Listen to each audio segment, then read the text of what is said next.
Good morning student. बच्चों, आज आपके वीडियो का विषय है पद परिचय। आपकी पाठ्य पुस्तक हिंदी पाठमाला पाठ 17 पद परिचय नामक टॉपिक के विषय में आज आपको बताएंगे। इस पाठ का विषय है पद परिचय, व्याकरण। पाठ 17 पद का परिचय। सबसे पहले हम आपको बताते हैं कि पद है क्या। जैसे कि हम अपना परिचय देते हैं किसी को, ठीक उसी तरह से या उसी प्रकार से एक वाक्य में भी जितने शब्द होते हैं उनका भी अलग अलग अपना परिचय होता है। इसी को पद परिचय कहते हैं। यानी वाक्य में प्रयुक्त माने सम्मिलित हर शब्द, यानी प्रत्येक सार्थक शब्द। सार्थक माने जो शब्द हैं वो सही हैं। सार्थक मतलब शब्द सही होने चाहिए। तो वाक्य में प्रयोग होने वाले प्रत्येक सार्थक शब्द को पद कहते हैं तथा उन शब्दों के व्याकरणिक परिचय को पद परिचय कहा जाता है, या पद व्याख्या भी कहा जाता है, या पदावन्य भी कहते हैं।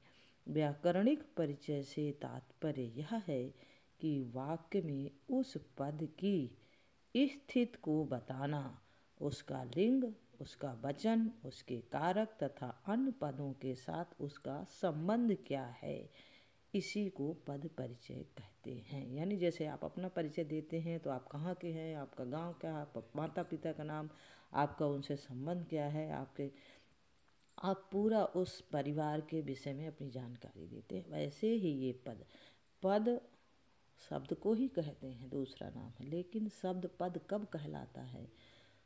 शब्द जब वाक्य में सम्मिलित हो जाता है तो वह शब्द नहीं पद हो जाता है। क्यों?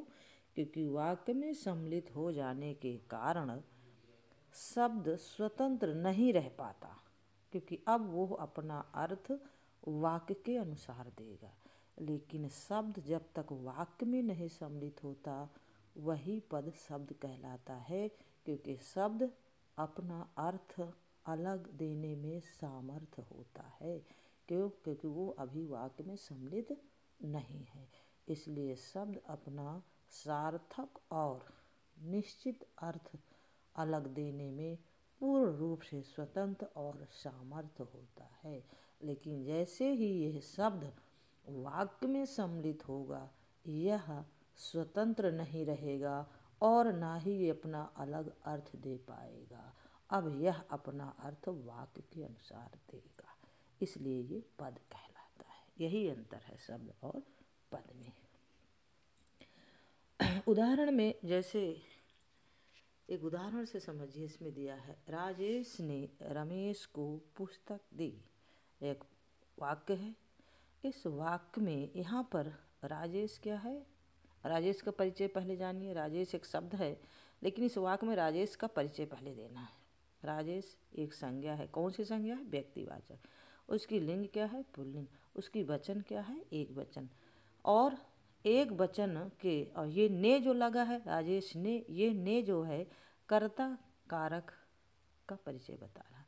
और क्रिया कौन सी है? द्विकर्मक। क्योंकि राजेश और रमेश, राजेश करता है और रमेश को पुस्तक दी। रमेश को और पुस्तक दी, तो पुस्तक देना भी क्रिया है और रमेश को भी क्रिया है यहाँ, इसलिए द्विकर्मक क्रिया हो गई। दी के साथ कर्ता का संबंध है। इस प्रकार से रमेश भी व्यक्तिवाचक है, संज्ञा है, पुल्लिंग है, एक वचन है और कर्मकारक है। जिसको किताब दिया वो कर्मकारक है। तो इस प्रकार से इसमें सबका ये परिचय, राजेश का और रमेश का परिचय यहाँ पर पता चला। ऐसे ही पुस्तक क्या है? उसमें पुस्तक जातिवाचक संज्ञा है, उसकी लिंग स्त्री है, वो एक वचन है और वो भी कर्मकारक। तो पदों की कुल संख्या 5 बताई गई है। संज्ञा, सर्वनाम, विशेषण, क्रिया और अव्यय।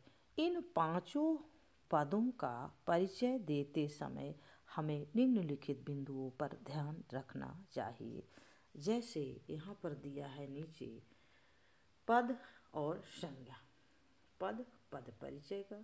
संज्ञा, संज्ञा के भेद, व्यक्तिवाचक, जातिवाचक, भाववाचक, लिंग, वचन, कारक, क्रिया का कर्ता और क्रिया का कर्म है। ये सभी पर ध्यान देना पड़ता है। इसी को पद परिचय कहते हैं।